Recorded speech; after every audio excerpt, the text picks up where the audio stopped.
அஸ்ஸலாமு அலைக்கும். Hi friends, welcome back to my channel. இன்றைக்கும் ஒரு புதிய வீடியோ உங்களை சந்திக்கிறேன். இன்றைக்கி வந்து இந்த சிவப்பரிசி ஓட்டு இட்லி எப்படி செய்யுதுன்னு பார்ப்போம்.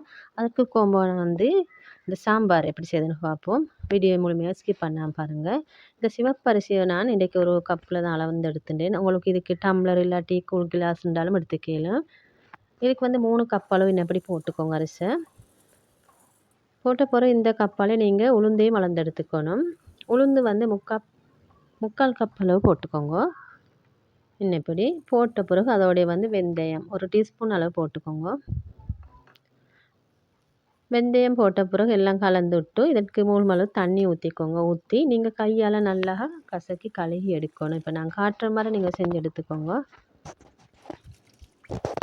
இந்த கழுகுற டைமுக்கு தான் இந்த இதில் உள்ள தண்ணி எல்லாம் நல்லா தூசெல்லாம் கழுவுப்பட்டு போகும். ஏன்னா நாங்கள் அடுத்தது வந்து ஊற வைக்கிற நேரம் நல்லா தண்ணி ஊற்றி தான் ஊற வச்சணும். அப்போ தான் அந்த நாங்கள் அரைச்ச நேரம் அதை ஊற்றி தான் அரைச்சி எடுத்துக்கணும். இந்த சிவப்பரிசி வந்து மிச்சம் ஆரோக்கியமும் நீங்கள் செஞ்சு பாருங்கள். இதில் நான் ஒரு 3 முறை மட்டும் கழுவி விட்டுட்டேன். கழுவி விட்டுட்டு அடுத்து வந்து நல்லா தண்ணி ஊற்றி தான் நான் இப்போ ஊற வச்சுக்க போகிறேன். ஒரு 4 ஹவர் மட்டும் நீங்கள் ஊற வைங்க. உங்களுக்கு அவசரமாக ஊறணும்னா கொஞ்சம் சுடு தண்ணியை ஊற்றி ஊற வச்சுட்டாலும் சரி. இப்போ நான் வந்து இதை 4 ஹவருக்கு போகிற எடுத்து பார்க்குறேன். எப்படி கையால் நீங்கள் நொறுக்கி பார்த்தாலும் விலங்கு நல்லா உடையும் கரைஞ்சி போகிற மாதிரி. அப்போ இது சரியான பதம். இப்போ இதை வந்து நான் அரைச்செடுக்க போகிறேன் ஒரு மிக்ஸி ஜாரில் தான். இப்போ இதுக்கு வந்து சோறும் 1 கப் சேர்த்துட்டேன். சாப்பாட்டுக்கு எது வேண்டாலும் இந்த சோறும் சரி. உங்களுக்கு சிவப்பரிசி சோறு இருந்தால் இதையும் விட நல்லா. இது வந்து நாட்டு அரிசி சோறு தான். உங்களுக்கு சம்பா பாஸ்மதி எது இருந்தாலும் எடுத்துக்கலாம். இப்போ ஒரு கப்பில் வந்து இன்னப்படி மிக்ஸி ஜாரில் போட்டுக்கோங்க. போட்டு அதே தண்ணி ஊற வச்சு தண்ணியால் தான் கொஞ்சம் கொஞ்சம் ஊற்றி நீங்கள் இதை அரைச்சி எடுத்துக்கணும். உங்களுக்கு மிக்ஸி சூடாகன்னா நீங்கள் ஆற வச்சு என்னப்படி திரும்பி அரைச்சி எடுத்துக்கலாம்.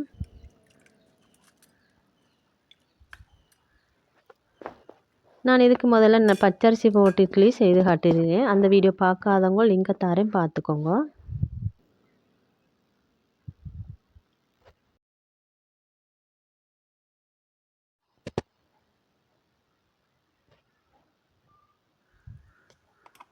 இன்னப்படி தான் இருக்கணும் இந்த பதம் வந்து. இதை நீங்கள் இன்னப்படி இன்னொரு பாத்திரம் ஒன்றுக்கு ஊற்றிக்கோங்க. பெரிய பாத்திரம் ஒன்று எடுத்துக்கோங்க. ஏன்னா நாங்கள் இதை புளிச்ச வச்ச செல்ல அந்த மாவு வந்து நல்லா பொங்கி வர செல்ல மாவு வந்து வெளிக்கு வரப்பாக்கும். அதைத்தான் பெரிய பாத்திரம் ஒன்றில் ஊற்றிண்டா உங்களுக்கும் நல்லா இருக்கும். அதோட லேசிங் கூட. இப்போ மீதமுள்ளத்தை நான் இப்படி அரைச்செடுத்துட்டேன். அரைச்செடுத்து அதே பாத்திரத்தில் நாங்கள் ஊற்றிக்கணும்.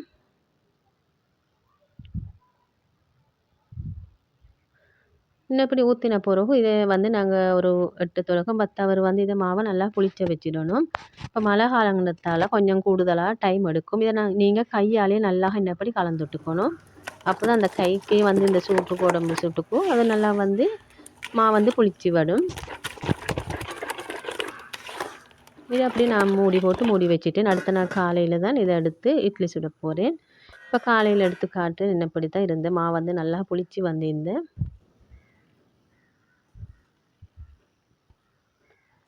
இப்போ இதிலேருந்து நான் வந்து தேவையான அளவு எடுத்துட்டேன் இட்லி செய்கிறதுக்கு.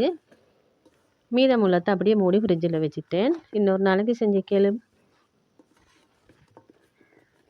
உங்களுக்கு இந்த இட்லி மாவை செஞ்சு வச்சுருந்தா கிழமையிலே உங்களுக்கு மாவு அரைச்சி நிற்க தேவையில்லை. இப்போ இன்னொரு பாத்திரம் ஒன்றில் ஊற்றி அதுக்கு தேவையான அளவு உப்பையும் போட்டு நான் கலந்து எடுத்துக்க போகிறேன். இப்போ மிச்சம் கலக்கப்படாத அந்த உப்பு கரையும் அளவுக்கு நீங்கள் கலந்து எடுத்துக்கோங்க.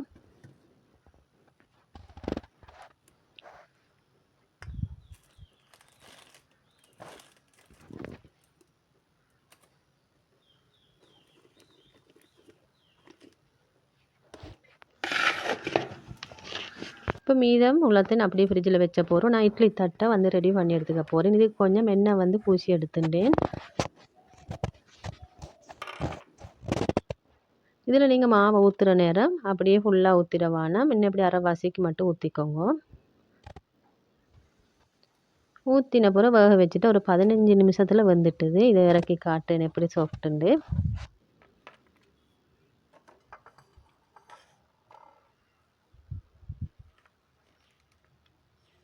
உங்களுக்கு 10 நிமிஷத்தில் இந்த இட்லியை செஞ்சு எடுத்துக்கலும்.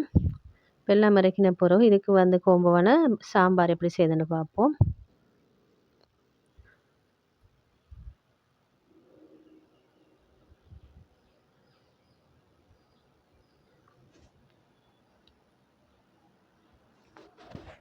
இந்த சாம்பார் செய்கிறதுக்கு நான் வந்து இந்த மசாலாக்கள் கொஞ்சம் ரெடி பண்ணி எடுத்துட்டேன். அதோட கொத்தமல்லி விதை, சீரகம், சோம்பு, பொட்டுக்கடலை, காஞ்ச குச்சிக்காய், அதோட வந்து மிளகு விதை இதெல்லாம் கொஞ்சம் ரோஸ்ட் பண்ணி எடுத்துக்கணும்.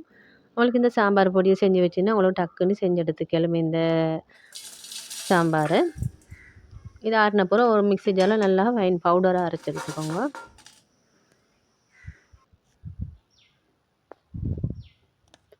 அதோடைய கொஞ்சம் மஞ்சத்தூளும் சேர்த்து நான் அரைச்சி எடுத்துட்டேன். இன்றைக்கி சாம்பார் செய்கிறது கொஞ்சம் மரக்கறி எடுத்துட்டேன். பருப்பு நாங்கள் சமையலுக்கு பாவிக்கிற அதோட வட்டக்காய், பூசணிக்காய், கரட், தக்காளி, சின்ன பெரிய கொச்சிக்காய், அதோட வெங்காயம், பூண்டு. உங்களுக்கு இதுக்கு முருங்கைக்காய், கத்தரிக்காய் அப்படி வேண்டிய மரக்கறி சேர்த்துக்கலாம். தேவையான அளவு உப்பு, கொஞ்சம் கருவேப்பிலை போட்டு கொஞ்சம் தண்ணி ஊற்றி இதை வச்சு எடுத்துக்கணும். ஒரு நெல்லிக்காய் சைஸ் புளியங்க அதையும் நீங்கள் ஊற வச்சுடுங்க வேறையா. நான் இன்றைக்கி மண் சட்டிலே வேக வச்சுன்னு உங்களுக்கு குக்கர் இருந்தால் அதுலேயும் வேக வச்சுக்கலும். இது இப்படி வந்து வரிசையில் நீங்கள் அந்த துண்டுகளை பார்க்கணும் வெந்திக்கிறான்னு. வெந்திருந்தால் இல்லைன்னுச்சுன்னா நீங்கள் இன்னும் கொஞ்சம் தண்ணி ஊற்றிக்கோங்க. இப்போ நாங்கள் ஊற வச்சு இந்த புளியங்காய் இதை வந்து நல்லா கரைச்சி அதோடு ஊற்றிட்டு அதோடு நாங்கள் எடுத்து வச்சு இந்த சாம்பார் பொடி என்றால் அந்த சாம்பார் மசாலா பவுடர் அதையும் இதோடு சேர்த்துக்கணும். இப்போ நாங்கள் இந்த துண்டுகள் வெந்திக்கிறான்னு பார்த்துக்கணும் கட்டாயம்.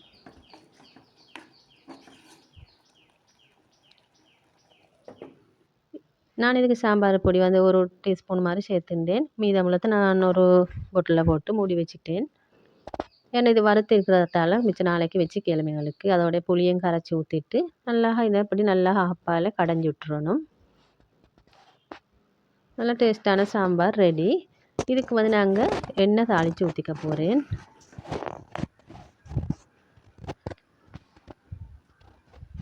இதை இறக்கி வச்சுட்டு ஒரு ஃபேனில் நீங்கள் 2 டீஸ்பூன் மாதிரி எண்ணெய் ஊற்றிக்கோங்க. நான் தேங்காய் தான் ஊற்றிட்டேன்.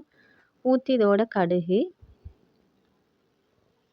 கருவேப்பிலை, காஞ்ச குச்சிக்காய் எல்லாம் போட்டு நல்லா பொரிய விட்டு இன்னப்படி சாம்பாரோடு சேர்த்துட வேண்டியதான். நல்ல மணமும் டேஸ்ட்டாகவும் இருக்கும். இன்ஷால்லா நீங்களும் ஒரு முறை இந்த இட்லியும் சாம்பாரும் ரெடி பண்ணி பாருங்கள். உண்மையில நல்லா டேஸ்ட்டாக வரும். இந்த சாம்பார் ரெசிபி வந்து நான் இது ஃபஸ்ட் தடவையாக தான் செஞ்சது. நாங்கள் இந்த இட்லி செஞ்சால் மீன் கறி, இறைச்சி கறி அதுகளோட தான் சாப்பிடுவோம். இந்த முறை தான் இந்த சாம்பார் செஞ்சேன். உண்மையில் நல்லா டேஸ்ட்டாக இருந்துச்சு இந்த இட்லிக்கு. அதை அவங்களோட ஷேர் பண்ணிக்கிறேன். இந்த வீடியோ பிடிச்சிருந்தால் லைக் பண்ணி ஷேர் பண்ணுங்கள்.